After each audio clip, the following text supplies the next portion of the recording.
ala nabiyina Muhammadin wa alihi washabbihi wasallim. Allahumma rabbana atina fid dunya hasanah wa fil akhirati hasanah wa qina adzabannar. Allahumma subhanaka la ilma lana illa ma 'allamtana wa 'allimna ma yanfa'una wa zidna ilma.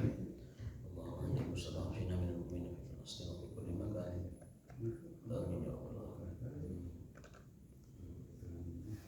Bapak sekalian yang dimuliakan Allah Subhanahu wa taala, alhamdulillah di pagi hari ini dengan inayah dan taufik dari Allah kita masih diberikan kesempatan dan kesehatan untuk kembali melanjutkan ibadah kita, yakni sholat subuh dan thalabul ilmi. Man sholat subha bahwa fi dhimmatillah, barang siapa yang menunaikan sholat subuh maka dia ada dalam tanggungan dan jaminan Allah Subhanahu wa taala. Mudah-mudahan dengan sholat subuh kita dapat menaiki tangga keridhaan Allah Subhanahu wa taala, karena sholat subuh merupakan syarat agar kita nanti dapat berjumpa dan melihat menatap Allah Subhanahu wa taala. Amin ya rabbal alamin. Hari ini kita lanjutkan kajian hadis kita masih bab tentang al-Jumu'ah ya, masih bab Jumu'ah. Yaitu hadis yang ke-880 kalau tidak salah, atau 881. Kita ulang sedikit dan baca lagi tambahannya.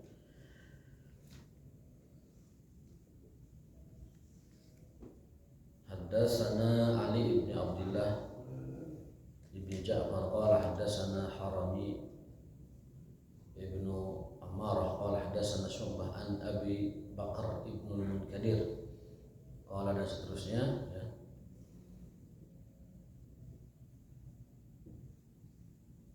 Haddatsana Amr ibnu Sulaim al-Ansari qala asyhadu ala Abi Sa'id qala asyhadu ala Rasulullah sallallahu alaihi wasallam qala al-ghuslu yaumal jum'ah wajibun ala kulli muhtalimin wa an yastanna wa an yamassa thayyiban in wajada. Bahwasanya mandi di hari Jumat merupakan sebuah kewajiban. Al-ghuslu yaumal jum'ati wajibun ala kulli muhtalimin, bagi siapapun yang telah memasuki akil balik. Wa an yastanna wa an yamassa thayyiban in wajada. Bukan hanya itu yang wajib, tetapi juga mengusapkan minyak wangi atau wewangian. Jadi hari Jumat itu bukan hanya mandinya yang wajib, tetapi juga mengusap wewangian itu juga wajib. Nah, meskipun pada akhirnya ulama mazhab dengan menimbang banyak hadis, banyak dalil berkesimpulan bahwa mandi Jumat itu akhirnya sunnah muakkad, tetapi kalau lihat teks hadis ini Nabi mengatakannya wajibun. Jadi pendapat akhirnya memang sunnah muakkad, tetapi kalau lihat teks hadis ini ya, tanpa melihat hadis-hadis yang lain, di sini redaksinya adalah al-ghuslu yaumal jum'ati wajibun, bahwa mandi di hari Jumat hukumnya wajib bagi setiap orang yang sudah akil balik, dan juga termasuk yang wajib itu adalah mengusapkan wewangian ke badan kita.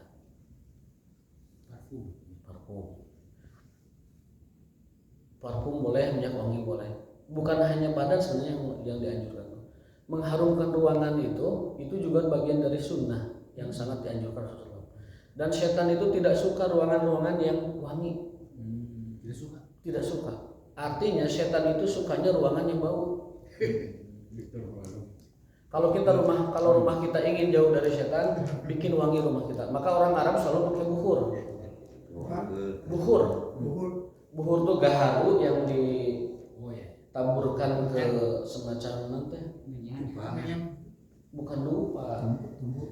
Ada semacam bakaran setinggi ini, mirip bentuk bakaran itu kayak rumah gadang tuh bentuknya tuh gini. Kemudian ada bara api dipurulukan, gaharu bukan menyan. Gaharu mah mahal. Menyan kesukaannya khususnya. Kalau menyan saya kurang tahu, tapi gaharu itu wangi yang bisa mengharumkan ruangan. Ini kesukaan setan maksudnya. Tidak suka. Orang yang badan merokok itu pakai minyak. Saya sedang menjelaskan gaharu ini.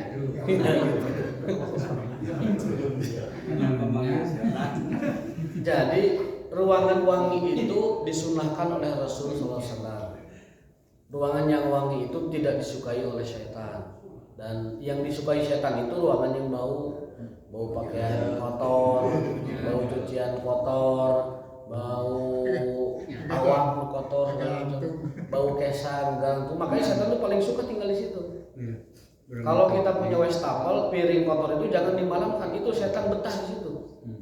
Cingogo atau setan itu betah di situ. Jadi piring kotor, gelas kotor, sendok kotor jangan dibiarkan di wastafel semalaman, cuci sebelum tidur supaya tidak ada yang hinggap dari setan di sana. Jadi wangi-wangian itu sangat dianjurkan oleh Nabi SAW, termasuk bukan hanya badan kita, ruangan juga itu disunahkan wangi. Apa itu? Disunahkan wangi. Nah, untuk wangi ruangan itu kan beda dengan wangi badan. Untuk ruangan itu yang biasa dipakai orang-orang Arab namanya itu adalah bukhur. Bukhur itu bara api yang disimpan di atas sebuah wadah lalu ditaburkan. Itu namanya gaharu, dalam bahasa Arabnya ud. Al-ud. Al-ud itu yang premium 40 juta sekilo. Makanya Sultan Hungkul pakai begitu mah. 40 juta. 40 juta yang premium, tapi yang biasa ada yang 2,5 juta. Kalau di sini kita bisa beli di ada rumah makan Arab namanya Al Jazirah di Jalan Ternate, itu dijual gaharu di sana. Bisa belinya graman tuh, bisa 10 gram, 5 gram. Pakai sedikit aja ditaburkan, itu satu masjid itu bisa wangi gaharu. Satu masjid. Iya, satu masjid itu bisa satu pulukan gitu. Biasa kalau di Arab itu sebelum sholat atau sebelum tarawih atau Jumatan itu selalu tidak pernah tinggal yang namanya asap dari gaharu itu karena wangi sekali, mengharumkan ruangan. Nah sekali lagi itu namanya kita mengamalkan sunnah mengharumkan ruangan. Jadi harum itu bukan hanya badan kita tetapi juga ruangan.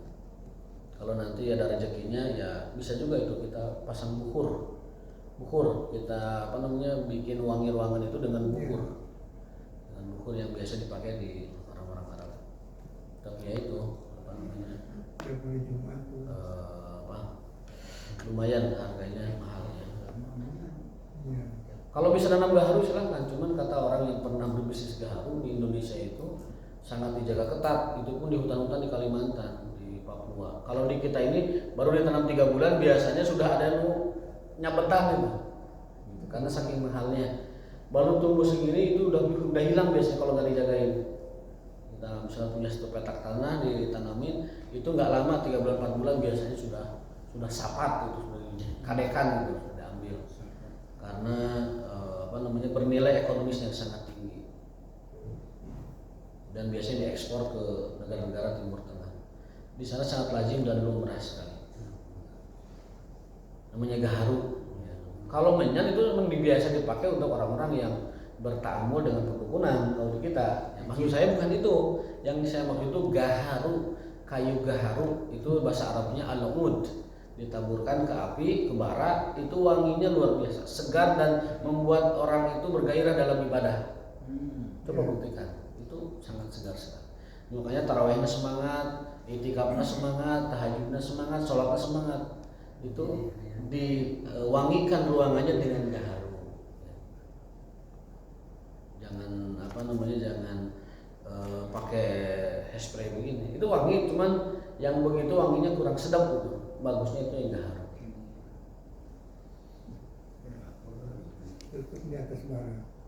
Di atas bara. Baranya itu ada kayu khusus yang jadi bara, bisa beli juga kayunya. Bisa bertahan 2 jam itu bara itu.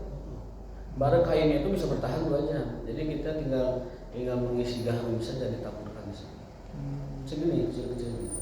Kayu kering, tapi kalau dipanaskan dia basah kembali, minyaknya keluar. Itu namanya gaharu atau ud dalam bahasa Arab. Paketnya namanya bukhur. Paketnya namanya bukhur. Di kita sudah banyak artis yang mereview bukhur ya. Di iklan-iklan di medsos itu sudah banyak yang mereview. Tapi ya itu jarang dibeli oleh masyarakat karena harganya yang lumayan tinggi, mahal ya.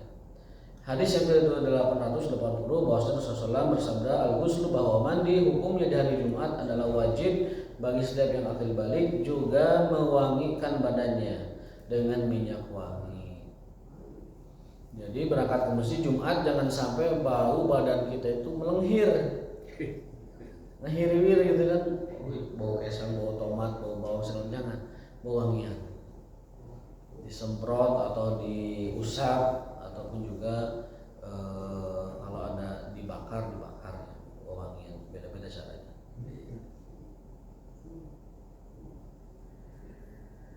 Berikutnya hadis yang ke-881, ini yang biasa disampaikan di masyarakat kita, dan ini riwayat sahihnya seperti ini.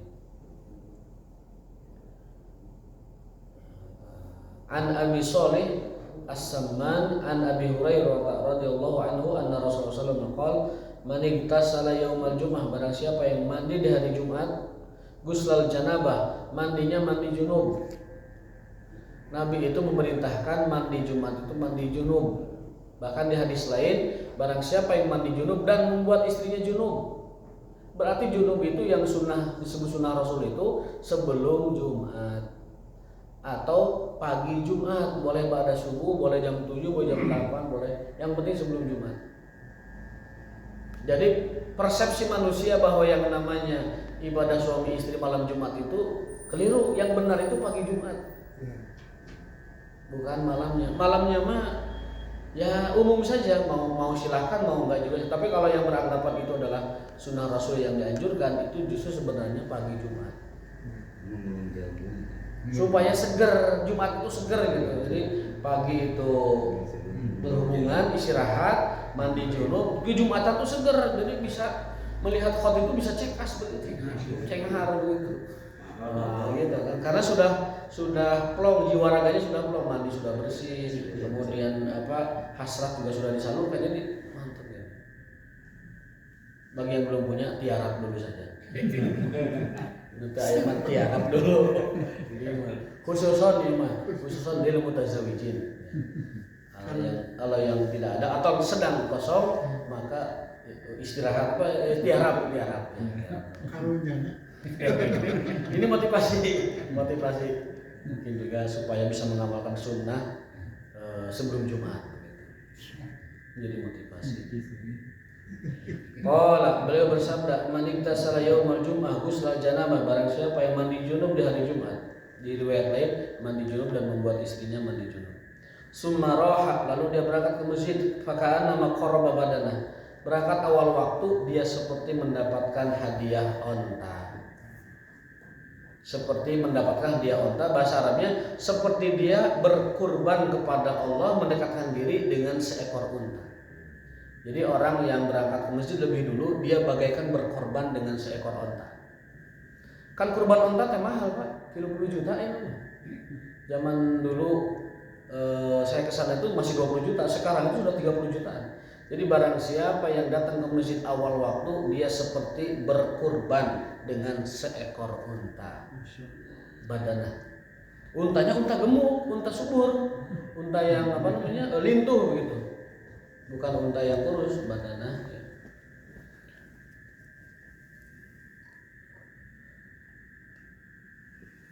Wa man raha fi sa'ati tsaniyah, barang siapa yang datang di waktu kedua, waktu pertama kita hitung jam 9 lah ya. Yang datang jam 9-an waktu pertama, itu dia seperti berkurban unta. Dan kurban unta itu mahal. Yang kedua, yang datang di waktu kedua, mungkin jam 10 atau setengah 11, faka'anna maqarraba baqaratan, dia seperti berkurban sapi. Dia seperti berkurban sapi. Qarraba itu mendekatkan diri, artinya seperti berkurban sapi. Atau seperti sedekah dengan sapi. Waktu kedua. Wa man raha fi sa'ati tsalisah, orang yang datang di waktu ketiga, mungkin jam 11-an gitu ya. Faka'anna maqarraba kabshan, dia seperti bersedekah atau berkurban dengan seekor kambing besar yang lintuh dan montok. Kabshan itu beda dengan gonang. Kalau gonang itu kambing biasa. Kabshan itu kambing yang ideal. Karena dulu Allah mengganti Ismail ketika disembelih dengan kabshan. Ya, kabshan itu kambing yang ideal. Itu orang yang datang di waktu ketiga.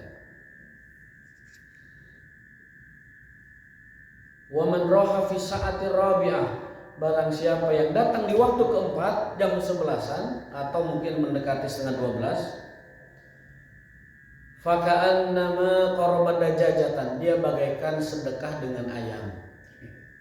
Menang hayam muka. Lu datang jam 11 apa rapat, menang hayam. Alhamdulillah hayam. Ya tapi kan era kudu menang onta. Baturan menang onta, menang sapi, mainnya menang hayam. Jam 12 sampai itin. Jam 12 piit bondol. Itu waktu yang keempat dia mendapatkan atau bagaikan bersedekah atau berkurban dengan ayam, bersedekah maksudnya. Wa man raha fi sa'atil khamisah, yang datang di waktu terakhir jam setengah 12-an atau mendekati jam, kalau Jumatnya 12 kurang seperempat ya, waktu kelima gitu, faka'anna maqaraba baydatan, dia seperti bersedekah dengan endong. Jadi menang endong, menang endong. Kayak endong. Baydatan bentuknya tunggal, berarti endong hiji. Endong lagi hiji sana sarantang, sana tobak itu, sana keranjang, tapi hiji endong. Qaraba baydatan. Fa idza kharajal imam, kalau imam sudah naik ke mimbar, hadaratil malaikah yastami'una dzikra, malaikat ninggalkeun tempat catatan amanah dipantau ngupingkeun khatib berkhutbah Jumat. Jadi tos teu aya nyerak gitu. Teu ka absen anu datang tos imam di luhur mah. Hah? Jumatna wajibna gugur tapi teu meunang nanaon. Malaikat tos dipayun terus anu nyatet. Petugas teu aya gitu. Jadi kalau orang bade bansos teh mah tos teu aya nu ngabagikeun teu aya teh. Urang datang bade nyandak bansos, petugas tos teu aya teu meunang nanaon. Hanya ukur ngahadiran ngumpul di balai desa bahasa ibaratnya gitu. Jadi kalau imam sudah naik di mimbar, malaikat sudah meninggalkan tempatnya dan duduk mendengarkan, yastami'una, mendengarkan dzikra khutbah. Jadi itu apa namanya, motivasi kepada kita dari Rasulullah SAW. Hadis yang sahih ada dalam Bukhari dari Abu Hurairah radhiyallahu anhu, orang yang datang di awal waktu dia bagaikan mendapatkan onta gemuk, onta lintuh. Yang datang di waktu kedua bagaikan mendapatkan sapi. Di waktu ketiga bagaikan mendapatkan kambing. Di waktu keempat bagaikan mendapatkan ayam. Di waktu kelima sebelum akhir bagaikan mendapatkan sebutir telur. Yang datang setelah khutbah dimulai, dia tidak dapat apa-apa karena malaikat sudah pindah ke depan dan mendengarkan khutbah Jumat. Jadi wayahna nutos adan datang mah malaikat terus aya di tempat. Terus ngalih nggak ada khutbah. Nah ini apa namanya, pengingat kepada kita supaya lebih semangat dalam hal mendatangi Jumat. Setidaknya kalau tidak di waktu pertama, minimal di waktu ketiga atau kedua, atau bahkan bisa kalau ada waktunya kosong di waktu pertama. Kalau mentok-mentoknya minimal datang di waktu terakhir, di 10 menit terakhir minimal sebelum khatib naik, itu setidaknya kita mendapatkan sebutir endog. Endognya lamun dikucuran ku kari mah tetap enak gitu. Nah, namina teh naon teh laksan naon namina teh. Kucur ku eta, wah itu nikmat. Minimalnya dapat endog gitu. Yastami'una dzikra. Itu berkenaan dengan hadis Rasulullah SAW. Jadi Jumat itu ritualnya begini. Mohon maaf, pagi berhubungan, lalu nanti jam 9 mandi, kemudian jam 10-an ke masjid, itu masih waktu kedua atau pertama, itu masih dapat onta itu. Dalam keadaan segar bugar, kemudian menunggu khatib datang tanpa berbuat sesuatu yang lago, yang lalai gitu. Dengarkan khatib ketika berbicara, maka itu dia sempurna Jumatnya. Dalam hadis lain, orang yang seperti itu, yang persiapan dari pagi berangkat, kemudian berjalan kaki dan duduk dekat imam lalu mendengarkan khutbah imam. Dalam hadis lain itu, riwayat Tirmizi, untuk setiap langkahnya dia diberi pahala oleh Allah SWT 1 tahun ibadah, puasa dan tahajud. Barang siapa yang mandi di hari Jumat pagi-pagi, berangkat ke masjid, lalu mendengarkan khatib dengan baik, untuk setiap langkah yang dia lakukan, yang dia lalui, untuk setiap langkahnya dia mendapatkan pahala 1 tahun ibadah puasa dan ibadah tahajud. Wa inna fi kulli khutwatin ajru sanatin siyamiha wa qiyamiha. Barang siapa yang mempersiapkan Jumat dan bersegera ke masjid mendengarkan khutbah, maka kata Nabi, fa inna fi kulli khutwatin, untuk setiap langkahnya Allah beri pahala, beri penghargaan kepada dia 1 tahun ibadah. Ibadah itu ibadah puasa dan ibadah tahajud. Ke rumah orang makan hese tahajud 1 tahun, puasa 1 tahun, itu dapat kita raih, dapat kita capai dengan berjalan kaki menuju masjid saat hari Jumat atau ibadah Jumat. Itu berkenaan dengan fadilah kita menyegerakan Jumat. Tapi permasalahannya di kita Jumatnya tidak libur. Nah itu kan, nah itu diakalin aja. Misalkan berangkat ke kantor tuh niatnya mandi tuh mandi Jumat. Diakalin aja, diakalin. Jadi kalau berangkat jam 7 kerja ke kantor, nah ketika mandi di rumah saya niat ini mandi namanya mandi Jumat supaya dapat fadilahnya, supaya dapat barokahnya, supaya dapat ittiba'u sunnahnya. Ketika jam 7 saya mandinya niat mandi Jumat. Ke kantor itu niatnya sudah niat Jumat begitu. Sudah niat Jumat di kantor kan begitu. Di Sudan liburnya Jumat. Sudah. Sudan, Mesir, Arab Saudi, Qatar, Dubai semua Jumat, termasuk Israel Jumat liburnya. Karena ngikutin wilayah Timur Tengah itu libur semua. Di Jumat. Jadi Kamis dan Jumat libur itu. Kamis dan Jumat liburnya. Wilayah Mediterranean, Jazirah Arabia hampir seluruhnya itu Jumat. Jadi apa sudah menjadi semacam kesamaan ya di daerah-daerah tersebut memang liburnya itu hari Jumat, dan hari Kamisnya itu sudah mulai orang tuh kalau kita mau Sabtunya Kamis itu sudah mulai ada yang masuk, ada yang enggak, atau separuh waktu masuknya atau enggak. Libur totalnya itu setiap minggu itu adalah di hari Jumat. Jadi sempurna untuk ibadah itu kalau libur hari Jumat. Gitu. Jadi diakalin saja yang masuknya hari Jumat, ya, itu diakalinnya dengan pagi-pagi niat mandi Jumat, berangkat ke kantor untuk niat-niat nanti Jumatan di kantor. Sudah diniatkan supaya kita dihitung dari awal, dihitung dari pagi itu sudah mandi, dihitung berjalannya tuh ke kantor menuju Jumat dan seterusnya, biar dihitung semua. Sudah diniatkan dari awal.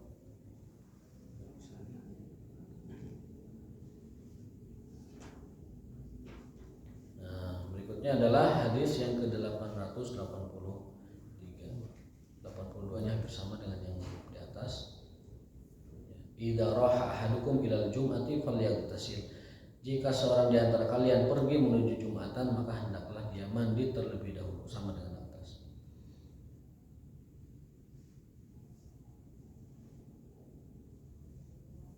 Nah, ini yang ke-883 ini mungkin buat peringatan buat kita juga ini. Dari Salman Al-Farisi, dari sahabat Salman Al-Farisi, beliau meriwayatkan dari Rasulullah SAW, la yabtasil rajulun yawmal jum'ah wa yatatahharu mastata'a min tuhrin wa yaddahinu min duhnihi aw yamassu min tibi baitihi thumma yakhruju fala yufarriqu baina isnaini aw fala yufarriqu baina isnaini thumma yusalli ma kutiba lahu thumma yunsitu idza takallama al-imam illa ghufira lahu ma bainahu wa bainal jum'atil ukhra. Tidaklah seseorang mandi di hari Jumat kemudian dia bersuci wudu, maksudnya wayadahinu, menggunakan minyak berminyak gitu, rambutnya diminyaki, kulitnya kalau yang bisa diminyaki begitu. Orang dulu kalau menggunakan minyak itu berarti minyak zaitun biasanya. Jadi meminyaki rambut itu bagian dari sunnah. Meminyaki rambut bagian dari sunnah supaya rambut itu kelihatan klimis segar gitu. Cuman yang minyak rambut yang sehat, zaitun. Atau dulu mah orang tua kita dulu pakai minyak muncang ya, atau minyak kalapan asli kletik tuh. Itu sehat buat rambut. Jadi rambut kita tuh kelihatan klimis, bersih, sehat gitu. Jadi pas datang tuh heran gitu kan. Rambut itu bersih gitu. Karena Nabi bersabda, man indahu sya'run falyukrim, barang siapa yang memiliki rambut maka muliakanlah rambutnya. Itu bagian dari sunnah Rasulullah SAW. Mandi, kemudian wudu, kemudian menggunakan minyak-minyakan, lalu au yamassu min tibi baitihi, lalu menggunakan minyak wangi, wewangian. Summa yakhruj fala yufariq baina, lalu dia pergi berangkat menuju masjid untuk Jumatan. Ketika masuk Jumat jangan memisah dua orang. Itu dalam Islam sangat terlarang itu. Ada dua punduk orang di depan lalu diginikan ataupun dilengkahin. Itu dalam Islam nggak boleh. Itu namanya perbuatan tidak sopan dan tidak etik. Tidak sopan, tidak punya adab, tidak punya etika. Kalau kita masuk masjid sampai melangkahi punduk orang, itu haram dalam Islam, nggak boleh. Betapa Islam menjaga etika dan sopan santun kepada orang lain, apalagi kepada yang lebih tua. Oh, luar biasa itu. Dalam sebuah hadis Rasulullah bersabda, laisa minna, bukan di antara golongan kami, tidak termasuk golongan kami. Apa? Man lam yuwaqqir kabirona, orang yang tidak menghormati orang yang lebih tua, walam yarham sogirona, dan tidak menyayangi orang yang lebih muda. Jadi kata Rasul, bukan termasuk golongan kami orang yang tidak hormat pada yang tua dan tidak sayang kepada yang muda. Sekarang fenomena orang-orang atau anak-anak yang tidak hormat kepada orang tua itu sudah muncul banyak sekarang. Iya. Dikasih tahu, dinasihatin tuh kalau lebih poporong sih buat orang. Orang anak sekarang begitu. Istilahnya sospol, sosolongat popolotot gitu. Sosolongat popolotot. Jadi apa namanya? Lebih molotot itu orang anak sekarang. Sospol, sosolongat popolotot dan sebagainya. Nah, ini jangan sampai pendidikan semacam ini dilakukan oleh anak muda sekarang. Bukan golongan kami, kata Rasul, orang yang tidak menghormati yang lebih tua dan tidak menyayangi yang lebih muda. Laisa minna, tegas itu Nabi SAW. Laisa minna man lam yuwaqqir kabirona wa lam yarham saghirona. Bukan di antara kami orang yang tidak menghormati yang tua dan tidak menyayangi yang muda. Jangan sampai public figure, tokoh politik dan sebagainya mencontohkan hal ini kepada masyarakat. Jadi perbuatannya akhirnya tidak menghormati yang tua ataupun bahkan dia seperti merendahkan orang tua. Tak khawatir diikuti oleh generasi-generasi muda yang ada di masyarakat. Bukan teladan. Jadi orang yang mandi kemudian menggunakan minyak rambut lalu menggunakan minyak wangi pergi ke masjid tidak memecah barisan, artinya tidak melangkahi pundak orang, haram dalam Islam itu. Kemudian dia sholat 2 rakaat tahiyatul masjid lalu mendengarkan imam, maka kata Nabi dosa-dosanya seminggu yang lalu Jumat ke Jumat diampuni. Diampuni dosa-dosanya. Jadi lumayan kan? Datang ke masjid kemudian tidak memecah pundak orang, tidak dilangkahin, lalu dia sholat tahiyatul masjid mendengarkan imam, maka ghufirallahu, dimaafkan, diampuni dia dosa-dosanya antara Jumat yang sekarang dengan Jumat yang lainnya, Jumat yang sebelumnya. Lumayan ya.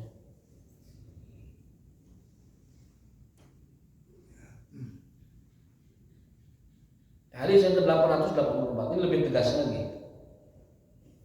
Qultu li Ibnu Abbasin dzakaru anna Nabi sallallahu alaihi wasallam. Ini hadis riwayat Ibnu Abbas. Nabi SAW bersabda begini, Igtasilu yaumal jum'ah, mandilah kalian di hari Jumat. Wagsilu ru'usakum, dan basahilah, keramaslah di hari Jumat. Jadi keramas itu wajibnya seminggu sekali hari Jumat saja. Mandilah kalian di hari Jumat dan keramaslah di hari Jumat tersebut. Wa illam takunu junuban, meskipun kalian tidak junub. Di hari Jumat meskipun tidak junub, mandinya mandi standar junub. Keramas, bersih-bersih yang bagus, itu di hari Jumat. Meskipun tidak junub. Artinya apa? Kalau ada kata meskipun tidak junub, sebenarnya anjurannya itu junub di pagi Jumat itu. Pagi Jumat itu anjurannya junub. Tapi meskipun tidak junub, taruhlah belum punya pasangan atau sudah pasangan tetapi misalkan berpisah dan sebagainya, maka tetap lakukan sunnah junub itu di hari Jumat. Lakukan sunnah itu di hari Jumat. Nabi bersabda, mandilah kalian di hari Jumat dan keramaslah kalian meskipun kalian tidak junub waktu itu, waktu yang Jumat itu. Keramasnya pakai apa ya? Keramasnya pakai sampo kalau sekarang. Kalau zaman dulu mungkin pakai bahan lain, mungkin dedaunan apa gitu. Atau ramuan apa, saya kurang tahu ya. Urutannya. Ya. Urutannya. Urutannya seperti mandi junub. Bismillah.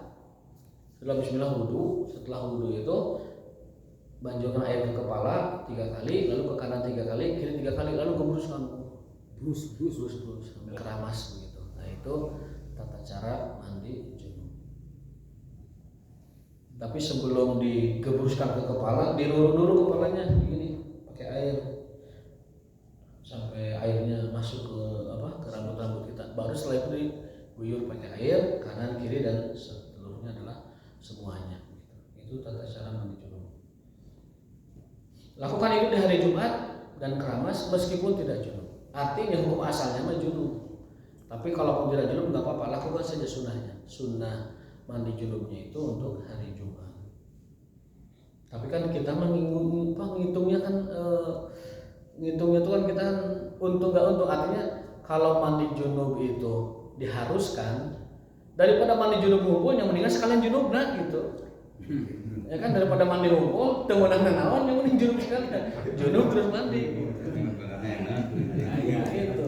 Jadi ibadahna kena, sunnahna kena, muakadna kena, raosna ge kena gitu. Ieu mah pamit teh gaduh pari paos teh gaduh nyata cekap mandi jadi kena ibadahna. Karena muakadna meskipun teu kenging nanaon dina kena gitu. Dina hasrat. Aya fikih mah kudu kitu dijelaskeun mandi gitu. Sanes paket komplit sanes.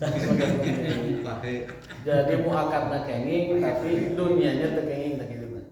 Hari anu sambil junub mah dunianya kenging, ibadahnya juga kenging. Maka ayolah dimotivasi yang mulai memikirkan cari gantinya. Insyaallah ya. Cari ganti junub datang kompan dari dina. Eta mah kenging cenah junubna, tapi teu kenging ontakna eta mah. Junubna kenging ai datang ke masjid menang endog gitu. Eta mah namanya junub endog begitu. Junubna kenging, endogna kenging. Itu sunah-sunah Jumat. Mandi, kemudian keramas, junub ya seperti itu. Standar junub lalu datang lebih awal. Dia ontanya dapat, junubnya dapat, ibaknya bersihnya juga dapat. Maka di rumah itu pastikan selalu ada minyak wangi. Selalu di hadis pertama yang kita baca termasuk wajib itu minyak wangi itu. Al-ghuslu wajibun, mandi itu wajib bagi orang yang sudah akil balik di hari Jumat. Termasuk juga mengusapkan wewangiannya. Artinya mandi dan minyak wangi untuk hari Jumat itu wajib. Terlepas dari nanti pembahasan kesimpulan fikih akhirnya adalah para ulama ada yang mengatakan sunnah muakkad, ada yang mengatakan sunnah. Tapi kalau lihat teks hadis ini, ya tanpa lihat pembahasan mazhab dari ulama, itu memberi makna bahwa yang namanya mandi Jumat itu hukumnya wajib, termasuk juga mengusapkan wewangiannya. Minimal wangi-wangi yang standar mah adalah gitu ya, di rumah itu disediakan. Pakai wangi-wangi. Tapi jangan ekstrim juga wangiannya, nyong-nyong di kampus jadi jamaah jadi pusing dengan wanginya itu kan mengganggu juga. Jadi wangi-wanginya yang ramah lah. Wangi-wangi yang ramah lingkungan, yang ramah udara gitu ya. Bukan wangi-wangi yang sembarangan. Ya fa wa illam takunu junuban wa asibu min at-tib dan seterusnya.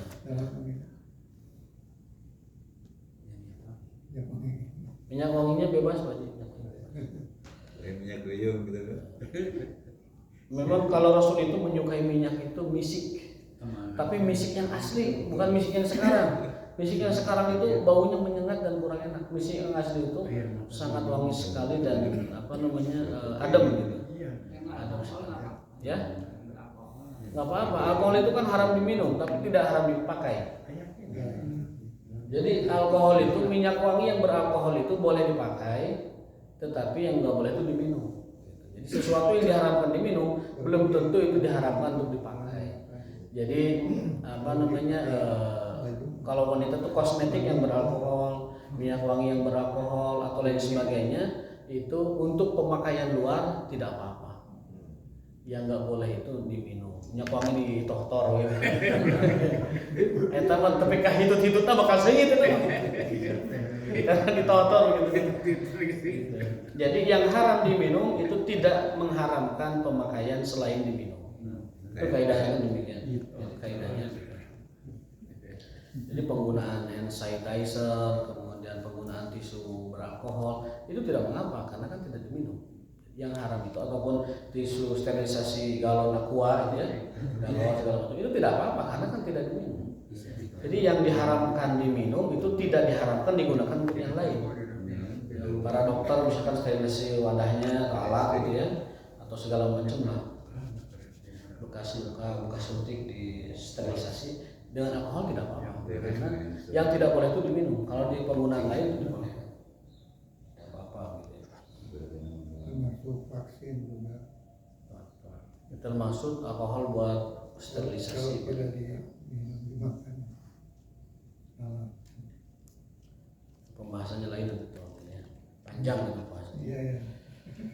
Nah berikutnya di antara sunnah yang lain adalah waktu misalnya bersiwak. Ya, sunnah lain adalah bersiwak. Kita loncat dulu hadisnya karena yang hadis berikutnya panjang. Ini diriwayatkan dari Aisyah radhiyallahu taala anha, dakhala Abdurrahman ibni Abi Bakar wa ma'ahu siwakun. Masuk kepada kami, ini Aisyah menceritakan Abdurrahman bin Abu Bakar masuk ke tempat kami. Kok bisa Abdurrahman masuk ke rumah Aisyah? Kenapa? Abdurrahman bin Abu Bakar kenapa bisa masuk ke rumah Aisyah? Ada yang paham sejarahnya? Bibi. Abdurrahman bin Abu Bakar masuk ke rumah Aisyah. Dulu. Mahram. Dulurna itu, adiknya. Aisyah kan binti Abu Bakar. Abdurrahman bin Abu Bakar. Nya dirancang gitu.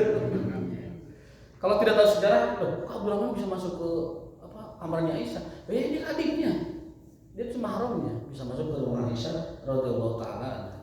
Abdurrahman bin Abu Bakar adikku lah, saudaraku masuk ke tempatnya Aisyah radhiyallahu taala. Wa ma'ahu siwakun. Dia sedang bersiwak atau membawa siwak. Yastanu bihi, sedang bersiwak di sini. Fanadhara ilaihi Rasulullah. Lalu Rasulullah SAW melihat ke arah itu. Faqultu lahu a'tini hadha siwak. Aisyah meminta siwak itu dari Abdurrahman. Jadi Abdurrahman itu bawa siwak dan dia juga sedang bersiwak. Aisyah minta, sini siwaknya, saya minta satu. Lalu diberikan kepada Aisyah. Aisyah bersiwak dengan itu. Fa'atonihi faqasamtuhu summa madaqtuhu. Lalu aku gigit siwak itu dan aku berikan kepada Rasulullah. Jadi Rasul itu kadang bersiwak dengan siwaknya Aisyah. Makanya tidak heran ada riwayat yang mengatakan beliau itu kalau minum gelas bekas Aisyah itu dicari yang bekas bibirnya. Misalkan Aisyah itu minumnya sebelah sini bibirnya, itu Rasul selalu cari bekas bibir mana? Ini. Nah, minum sini. Nah, iya mah. Berarti beda usaha dosari ya beda. Gitu. Jadi ada hangru beda ya. Ada hangru ya. Jadi Rasul itu selalu kalau minum mencari bekas bibirnya Aisyah. Bahkan bersiwak pun siwaknya itu samaan dengan Aisyah. Itu saking romantisnya beliau sallallahu alaihi wasallam.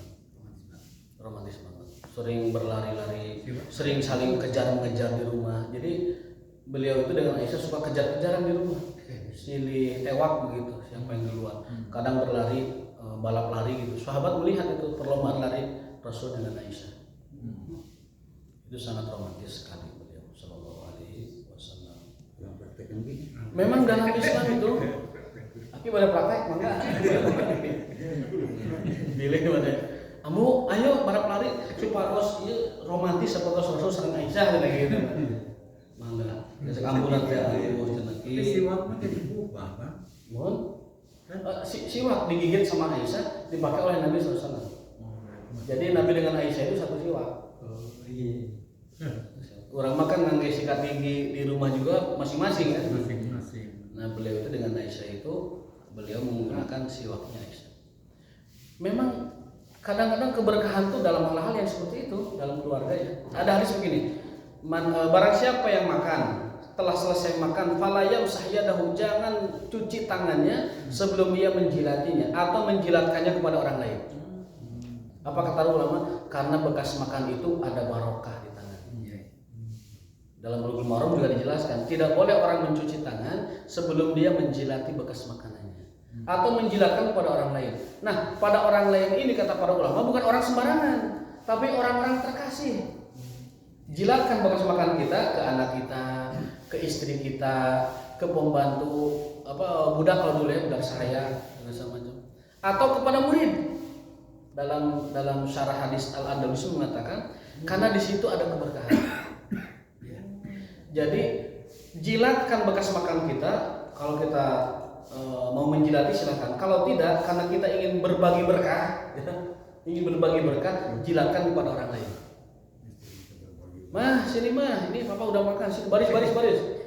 Ya jempol, ya curug, gitu. Apa kata ulama? Jangan menganggap remeh dan menganggap jijik sesuatu yang di dalamnya ada keberkahan. La yang bagi lil muslim, tidak boleh seorang muslim menganggap remeh, menganggap jijik, menganggap kotor sesuatu yang sudah Rasul sebutkan itu adalah sebuah sunnah dan di situ ada keberkahan. Maka kalau kita makan jangan cuci tangan dulu. Kalau kita nggak mau menjilatnya, jilatkan kepada orang lain. Tapi orang lainnya terbatas. Jangan orang lagi jalan, mang kalian mang. Pangletakan ke itu digabung. Kayak dengan dia mau saking mahabahnya gitu ya. Kan udah acara bagian kayak gitu ya. Makan bekasnya. Ngobokan kan pada main dong. Iya. Pada main dong. Ya, dalam syarah kitab Syarah Mukhtasar Bukhari, Imam Al-Andalusi mengatakan hal itu bisa dilakukan kepada istri, kepada anak, kepada budak sahaya kita, kepada murid-murid kita. Jadi beliau memberi celah ke sana.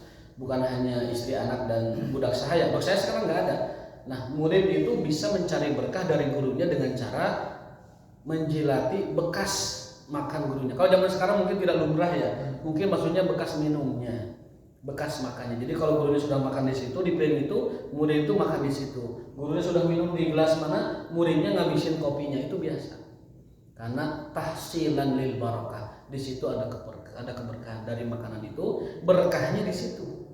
Makanan itu berkahnya di situ. Dan kalau menurut ilmu medis itu makanan yang sudah disentuh tangan lebih cepat di pencernaan. Berbeda dengan sendok. Kalau makan dengan sendok itu proses pencernaannya katanya lebih lama dibanding dengan makanan yang sudah terkena oleh tangan kita. Ya tentunya tangannya yang bersih. Maka kita mau menjilatkan tangan ke istri, tangan kita kotor kan nggak mungkin. Menjilatkan ke anak, masa tangan kita kotor? Ini mah maksudnya adalah tangannya bersih, dia makan dengan tangan. Lalu setelah makan, dia jilatkan tangannya itu kepada anak, kepada istri, kepada budak saya, supaya mereka mendapat keberkahannya. Tahsilan lil barokah. Dilamot lah yang Ya dilamatkan. Ke orang terkasih, jangan orang lain. Ke orang terkasih, anak, istri, budak, ataupun murid. Dia tidak orang sembarangan. Banyak orang mencibir syariat seperti ini, atau gimana menjilatkan kepada orang lain, kayaknya tidak masuk akal. Nah, dijelaskan oleh para ulama yang dimaksud di situ adalah kepada orang-orang terkasih, orang-orang tercinta, dan itu justru menambah rasa menambah cinta dan kedekatan dengan keluarga kita. Dan itu berlaku laki-laki perempuan, artinya kita boleh menjilati tangan istri bekas makannya. Istri habis makan, sini sebelum dicuci ayah jilatin dulu tangannya, dilamot begitu. Jadi kita menjilati tangan istri bekas makannya. Atau anak kita habis makan, sini ayah jilatin, nggak apa-apa. Orang-orang tercinta, orang-orang terkasih, kita jilat tangan anak kita jilat tangan istri kita bersihkan dari mereka sebelum mereka mencuci tangannya. Hadisnya itu, apabila seorang telah makan, janganlah dia mencuci tangannya terlebih dahulu atau mengelapnya sebelum dia menjilatinya atau menjilatkan kepada orang-orang terdekatnya, kepada orang lain, yaitu orang-orang terdekatnya. Jadi sekarang nggak umum. Bagian dari nggak umum. Tapi kalau kita mau melaksanakan juga silahkan. Misalkan makan korma nih, makan korma masih ada kormanya di tangan kita, ambil anak kita. Nah ini makan, kan biasa begitu. Kita ada sisa korma, sisa coklat di tangan, es krim atau apa, anak kita dipanggil, nih makan, biasa kan? Atau istri kita habis makan apa, di sini ada coklat, ada es krim. Kadang sini mah jangan dicuci dulu, biar habisin semuanya. Nah itu dimakan yang di jarinya, dimakan yang di tangannya. Sambal terasi juga boleh. Ya kayak es krim terasi orang dari. Allah ta'ala bisawab wa taufiq wa ila billah yang bermanfaat dan Rabbana atina fid dunya hasanah wa fil akhirati hasanah wa qina adzabannar. Subhanallah wa bihamdika asyhadu an la ilaha illa anta astaghfiruka wa atubu ilaik. Assalamualaikum warahmatullahi wabarakatuh.